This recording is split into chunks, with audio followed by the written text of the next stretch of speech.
Assalamualaikum warahmatullahi wabarakatuh. Sebelumnya, kami ucapkan terima kasih kepada Bapak Robi Pauji SEMM selaku dosen pengampu mata kuliah rencana bisnis. Perkenalkan, kami dari kelompok 2, nama saya Rizky Pratama, dan beberapa rekan saya diantaranya ada Ananda Rosa Maulidia, ada Dinda Amelia Dewi, ada Elvani Marbun, ada Hegen Jubair, dan yang terakhir ada Tiara Nuraini. Nah, kami akan memaparkan tentang rencana usaha kami di bidang kuliner bakso. Yang kami beri nama usaha kami ini yaitu Basmi atau singkatan dari Bakso Mie Milenial.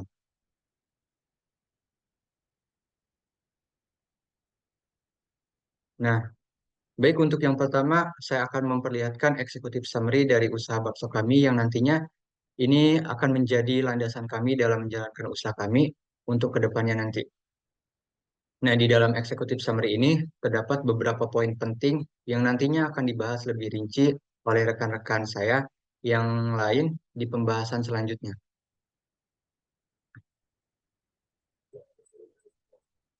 Lalu selanjutnya di sini ada bakso basmi.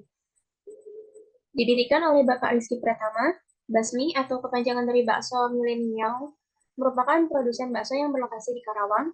Basmi mengutamakan kualitas bahan baku dengan kerjasama dengan penjual daging sapi terbaik dan berkualitas tinggi.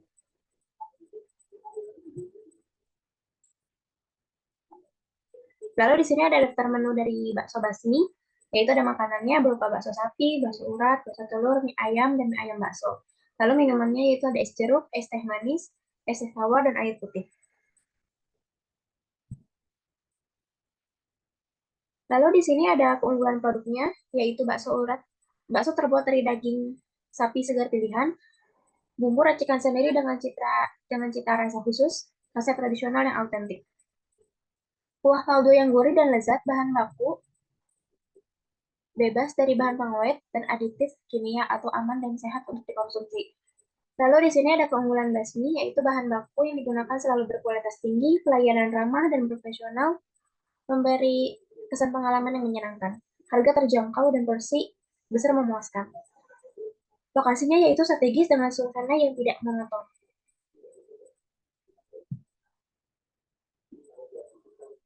Lalu di sini ada jasa pelayanan, itu kita menyediakan jasa pelayanan take away, ada delivery, terus ada paket catering juga, dan sering melakukan diskon khusus. Lalu ini ada lokasi usahanya yang berada di Jalan Suratokunto nomor 22. Terima kasih. Baik, di sini saya Tiara akan memaparkan tentang perencanaan perjalanannya usaha. Mencari tempat yang strategis, memastikan kualitas cita rasa, promosi dengan harga terjangkau, pelayanan SDM ketenaga kerjaan yang baik. Baik, di sini ada struktur organisasi sumber daya manusia usaha bakso. Di sini ada pemilik, yaitu Rizky Pratama. Wewenangnya adalah pengambilan keputusan strategis, manajemen keuangan, pengelolaan sumber daya manusia, pengawasan produksi, pemasaran dan promosi, kepatuhan regulasi, inovasi produk, pengembangan bisnis, dan pengelolaan krisis.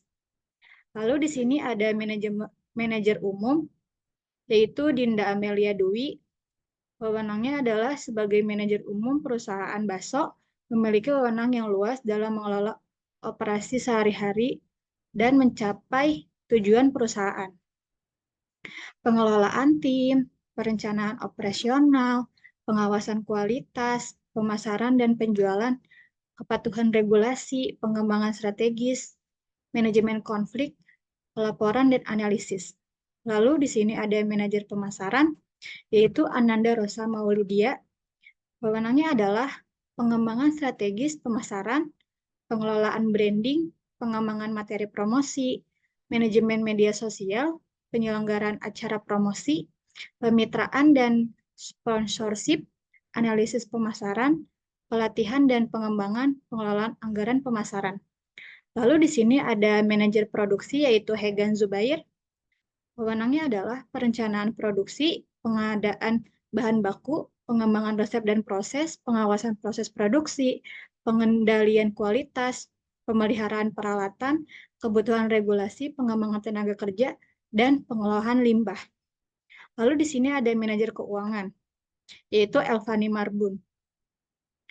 Wewenangnya adalah pengelolaan arus kas, pengembangan pembayaran dan penerimaan, pengelolaan akuntansi, perencanaan anggaran, analisis keuangan, pengelolaan hutang dan piutang, pajak dan kepatuhan regulasi, pengelolaan investasi, pelaporan keuangan. Lalu di sini ada manajer ADM dan SDM, yaitu Tiara Nuraini. Wewenangnya adalah perekrutan dan seleksi, pengelolaan karyawan, pelatihan dan pengembangan, penilaian kinerja, manajer konflik dan penyelesaian perselisihan, manajer kinerja, kebijakan dan prosedur SDM, pengelolaan kesejahteraan karyawan, dan pengelolaan administrasi umum. Keterlibatan pihak luar, investor, vendor. Perkenalkan, nama saya Ananda Rosa Maulidia. Selanjutnya saya akan membahas tentang segmentasi pasar area perkotaan, yang dimana pasar yang dituju bisa bervariasi. Bisa termasuk area perkotaan dengan banyak lalu lintas manusia seperti pasar tradisional, area perkantoran atau industri, mal, kawasan perkampungan, atau bahkan acara-acara khusus seperti pasar malam atau festival. Tingkat persaingan. Yang pertama, pergeseran pelanggan. Yang kedua, inovasi produk, harga, dan citra merek. Artinya di beberapa area, persaingan bisa sangat ketat dengan banyaknya penjual bakso yang bersaing untuk menarik pelanggan. Namun, di area lain, pasar mungkin kurang tergeser, memberikan peluang bagi tukang bakso untuk menonjol dengan produk berkualitas dan pelayanan yang baik. Faktor lain yang mempengaruhi tingkat persaingan termasuk inovasi produk, harga, dan citra merek. Hal-hal tersebut dapat menjadi pertimbangan penting bagi tukang bakso dalam merencanakan strategi pemasaran dan operasional mereka. Selanjutnya, upaya pemasaran. Beberapa upaya pemasaran yang dilakukan oleh tukang bakso. Yang pertama, promosi, yaitu menggunakan media sosial, spanduk, atau selebaran untuk mempromosikan produk mereka kepada calon pelanggan. Yang kedua, inovasi menu, yaitu mengembangkan menu yang inovatif atau menawarkan variasi rasa untuk menarik minat pelanggan baru dan mempertahankan pelanggan lama. Yang ketiga, program loyalty, yaitu membuat program loyalitas atau diskon untuk pelanggan tetap sebagai insentif untuk meningkatkan retensi pelanggan. Dengan menggabungkan beberapa strategi pemasaran ini, tukang bakso dapat meningkatkan kesadaran merek mereka, menarik pelanggan baru, dan mempertahankan pasar mereka. Yang terakhir, strategi pemasaran. Ada beberapa strategi pemasaran. Yang pertama, pendekatan lokasi. Artinya memilih lokasi yang strategis dengan banyak lalu lintas manusia seperti dekat dengan perkantoran, sekolah, atau tempat-tempat keramaian lainnya. Yang kedua, branding yang kuat. Artinya membangun citra merek yang kuat melalui desain logo yang menarik, nama yang mudah diingat, dan kemasan yang menarik. Baik, saya akan menjelaskan tentang aspek produksinya. Yang pertama ada bahan baku, siapkan daging sapi, terus tepung tapioka dan telur yang terjamin kualitasnya. Yang selanjutnya ada target, estimasi target produksi sebanyak 80 porsi per hari. Dan selanjutnya ada gambar flow, proses produksi mulai dari menggiling daging hingga lembut. Selanjutnya ada percetakan, masak air hingga mendidih. Lalu ada perebusan di sini. Baik, segitu saja dari saya. Terima kasih. Saya Baik, di sini saya Alfani Marbun akan menjelaskan aspek keuangan dari usaha yang kami rencanakan. Sumber dana pertama yang kami butuhkan itu berasal dari investor dengan dana sebesar 600 juta rupiah. yang nantinya sumber dana tersebut akan kami alokasikan untuk biaya bahan baku bakso dengan rincian sebagai berikut yang tertera di layar dengan total keseluruhan per tahunnya dikeluarkan sebesar Rp179.328.000. Alokasi selanjutnya itu untuk peralatan dan perlengkapan dengan keseluruhan total per tahunnya itu dibutuhkan sebesar Rp43.628.000. Untuk anggaran sewa per tahunnya 12 juta, dan untuk promosi biaya spanduknya per tahun itu Rp500.000, dan biaya gaji satu karyawan dalam per bulannya itu 2 juta, sehingga 3 karyawan untuk per tahunnya itu dikeluarkan sebesar Rp72.000.000. Selanjutnya, perhitungan biaya produksi. Untuk biaya tetapnya itu dikeluarkan sebagai anggaran sewa tempat, promosi, dan biaya gaji karyawan, dengan keseluruhannya dikeluarkan sebesar Rp84.500.000. Untuk biaya variabelnya itu biaya bahan baku dan peralatan serta perlengkapan, dengan keseluruhan total Rp200.022.956.000. Jadi total pengeluaran biaya untuk produksinya itu sebanyak Rp307.456.000. Output yang kami targetkan sebanyak 80 porsi per harinya dengan harga jual per porsinya itu Rp20.000, maka diperkirakan pendapatan yang kami peroleh dalam satu harinya itu sebesar Rp1.600.000. Dan jika dikalikan sebanyak 365 hari atau dalam per tahunnya itu, kami bisa mendapatkan pendapatan atau rincian kas masuknya itu sebesar Rp584.000.000. Selanjutnya, bagian ini adalah perhitungan dari layak atau tidaknya usaha kami diterima oleh investor. Kami melakukan perhitungan ini hanya dengan metode payback period dengan mengutamakan indeks keuntungan. Investasi yang kami perlukan sebesar 600 juta rupiah itu dibagikan dengan estimasi pendapatan kas masuk bersih sebesar Rp584 juta yang dikalikan dengan 1 tahun sehingga mendapatkan nilai sebesar 1,027. Yang dimana berdasarkan hasil perhitungan ini disimpulkan bahwa kami layak dalam pengembalian dana kepada investor dalam kurun waktu 1 tahun dengan prediksi maksimal yang diberikan oleh investor itu selama 3 tahun saja. Usaha bakso basmi kami memiliki datanya biayanya itu sebagai berikut, dengan data biaya tetap, detail masing-masingnya dengan totalnya itu Rp84.500.000 dan biaya variabelnya itu Rp222.956.000. Informasi lainnya tertera harga jual per unitnya. Itu sebesar Rp20.000. Biaya variabel per unitnya ini kami dapat dari perhitungan hasil pembagian total biaya variabel dengan jumlah unit produksinya.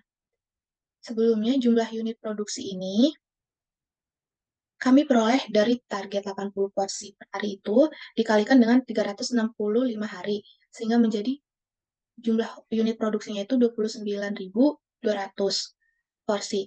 Maka dari itu, biaya variabel per unitnya kita dapat sebesar Rp7.635.000. Menghitung BEP per unit data yang kita butuhkan itu ada total biaya tetap dibagikan dengan harga jual per unitnya atau Rp20.000 ini dikurangi biaya variabel per unit. Jadi hasilnya itu 7.000 unit yang kita butuhkan untuk usaha kita ini ada di posisi BEP atau titik impas agar tidak rugi dan tidak untung. Menghitung BEP rupiah ini dirumuskan dengan total biaya tetap dibagi dengan pengurangan 1 dan pembagian dari biaya variabel unit dan harga jual per unitnya. Maka kondisi di mana usaha kami ini mencapai titik BEP adalah jika pendapatan ini masuk mencapai sebesar Rp136.681.402. BEP ini dibutuhkan untuk suatu usaha menghitung kondisi tidak untung dan tidak rugi. Nah, selanjutnya di sini ada laporan laba rugi dari usaha kami dengan detail sebagai berikut. Penjualan bersihnya kami dapat nominal dari pendapatan harga jual per tahun sebesar Rp584.000. Harga pokok penjualannya atau pengeluaran keseluruhan produknya sebesar Rp307.456.000. Jadi menghasilkan laba kotor sebesar Rp276.544.000. Dengan total beban usaha sesuai yang tertera sebesar Rp128.128.000. Maka laba keuntungan bersih yang sekiranya mendapat Rp148.416.000 dikurangi pendapatan bunga itu Rp600.000 menjadi Rp147.816.000 sebagai laba bersih sebelum pajaknya. Namun setelah dikenakan pajak sebesar Rp4.500.000, laba bersih atau IT-nya, laba setelah pajaknya itu kita mendapat sebesar Rp143.316.000. Perkenalkan, nama saya Rizky Pratama. Baik, saya selanjutnya akan membahas tentang studi kelayakan usaha bisnis kita. Untuk yang pertama, kita lihat dari aspek ekonomi.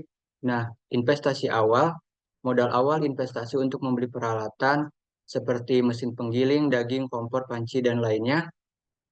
Kemudian bahan baku, biaya sewa, dan biaya promosi. Estimasi modal awal kita yaitu sebesar Rp600 juta.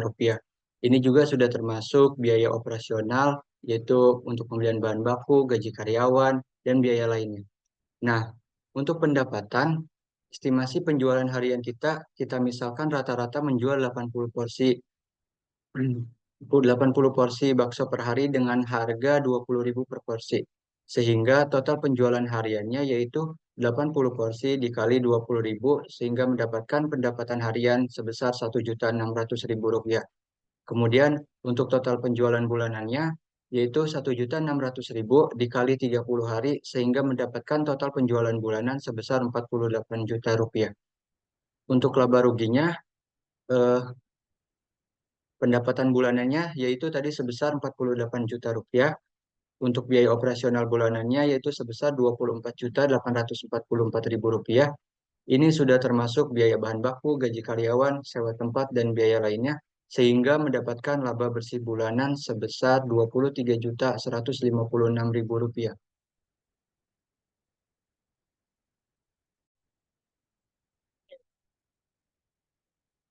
Baik, untuk yang selanjutnya yaitu kita lihat dari aspek hukum. Yang pertama ada izin usaha. Tentunya dalam membangun usaha kita harus memerlukan izin pendirian badan usaha. Kemudian kita juga memerlukan izin dari Dinas Kesehatan, kemudian NPWP dan izin gangguan atau HO. Nah, untuk sertifikasinya, untuk kita harus mempunyai sertifikasi halal untuk menjamin kehalalan produk kita, kemudian juga sertifikasi dari BPOM agar menjamin kualitas dan keamanan bahan baku yang kita pakai dalam memproduksi bakso kita. Baik, untuk yang selanjutnya yaitu dilihat dari aspek teknisnya. Nah, yang pertama ada lokasi dan fasilitas. Untuk lokasinya, kami cukup strategis karena kami memilih lokasi yang ramai dan mudah diakses seperti dekat kampus, mal, dan perkantoran. Nah, untuk fasilitasnya juga kami cukup lengkap dengan tempat yang cukup luas, bersih, dan nyaman, serta kami menerapkan konsep yang sesuai dengan selera zaman sekarang. Untuk selanjutnya yaitu proses produksinya. Untuk bahan baku, kami selalu memastikan kualitas bahan baku yang digunakan adalah yang terbaik. Nah, peralatannya juga kami menggunakan peralatan yang sesuai dan terawat dengan baik untuk menjaga kualitas produksi kami. Untuk prosedurnya juga standar operasional prosedur atau SOP yang jelas untuk proses produksi dan penyajian baksonya. Nah, selanjutnya yaitu sumber daya manusianya. Kami selalu melakukan pelatihan kepada karyawan tentang proses produksi, kebersihan, dan pelayanan konsumen. Kemudian manajemennya juga, kami mempunyai sistem manajemen yang baik untuk mengatur keuangan, persediaan, dan operasional sehari-hari.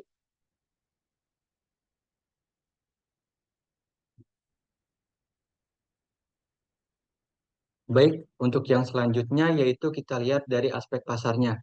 Yang pertama, kita melakukan analisis pasar dengan target pasar kita yaitu masyarakat umum dari berbagai kalangan usia, terutama anak muda, dan mereka yang menyukai makanan cepat saji dan murah. Nah, untuk kebutuhan pasarnya, kami melakukan analisis permintaan terhadap produk bakso di wilayah tertentu. Untuk pemasarannya, kami melakukan promosi menggunakan media sosial, memberikan diskon atau promo khusus pada hari-hari tertentu, dan kami juga berkolaborasi dengan aplikasi pesan antar. Untuk brandingnya, kami membangun merek yang kuat dengan logo, kemasan, dan pelayanan yang menarik. Nah, untuk selanjutnya yaitu persaingannya, kami melakukan analisis kompetitor dengan mengidentifikasi pesaing utama dan menganalisis kekuatan serta kelemahan mereka. Nah, untuk keunggulan bersaingnya, kita menawarkan keunikan seperti varian bakso, layanan cepat, atau harga yang kompetitif.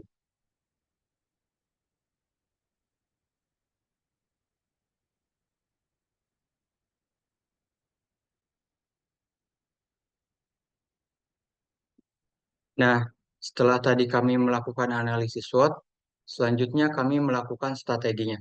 Yang pertama, kami melakukan strategi strength to opportunities. Yang pertama, tentunya kami mengembangkan varian produk dengan cita rasa yang khas, memanfaatkan keunggulan rasa bakso yang sudah disukai banyak orang dengan mengembangkan varian baru. Kemudian juga kami memperluas jangkauan platform online dengan menjual produk kami melalui aplikasi pesan antar seperti GoFood, GrabFood, dan media sosial lainnya. Kemudian yang ketiga kami memanfaatkan tren kuliner lokal dengan menonjolkan keunikan bakso, memanfaatkan kekuatan bakso sebagai makanan yang memiliki rasa khas dan disukai untuk mengikuti tren kuliner lokal. Nah, yang terakhir kami mengadakan promosi dan diskon khusus pelanggan agar mendapatkan loyalitas dari pelanggan.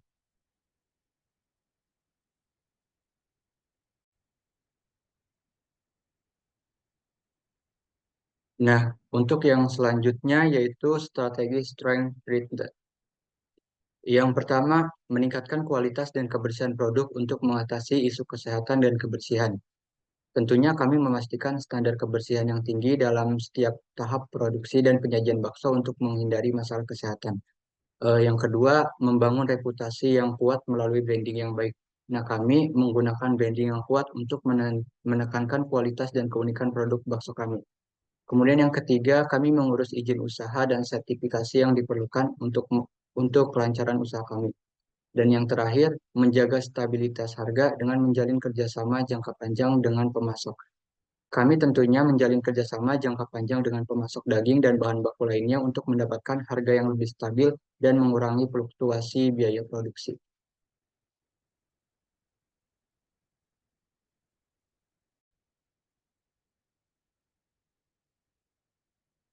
Nah, untuk yang selanjutnya, kami melakukan strategi weakness opportunities.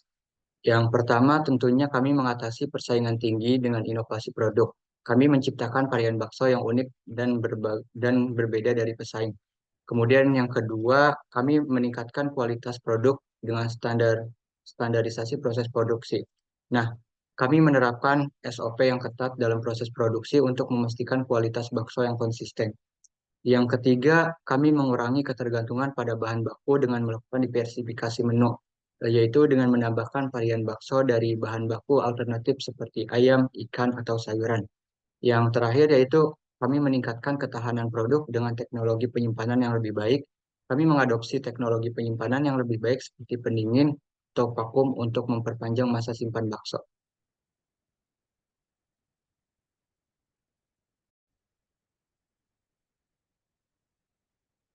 Nah, untuk yang terakhir yaitu strategi weakness treat. Yang pertama, kami mengikuti dan mengadopsi tren makanan terbaru dengan melakukan riset pasar dan juga kami melakukan kolaborasi dengan influencer atau food blogger. Kemudian yang kedua, kami memanfaatkan dukungan dan testimoni dari pelanggan untuk membangun reputasi yang baik bagi kemajuan usaha kami. Yang ketiga, kami membuat perencanaan keuangan yang tepat, yaitu dengan cara membuat anggaran yang terperinci dan realistis untuk semua aspek operasional usaha. Kami juga mengalokasikan sebagian modal sebagai cadangan untuk keadaan darurat. Kemudian yang terakhir, kami melakukan pelatihan bagi karyawan tentang kebersihan. Ini mencakup penanganan bahan baku, teknik memasak yang aman, dan prosedur pembersihan, dan membuat sertifikasi kesehatan dari lembaga yang diakui.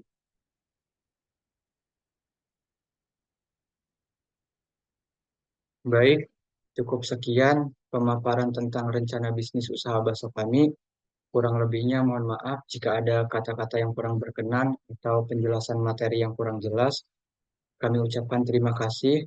Wabillahi taufiq walhidayah. Wassalamualaikum warahmatullahi wabarakatuh.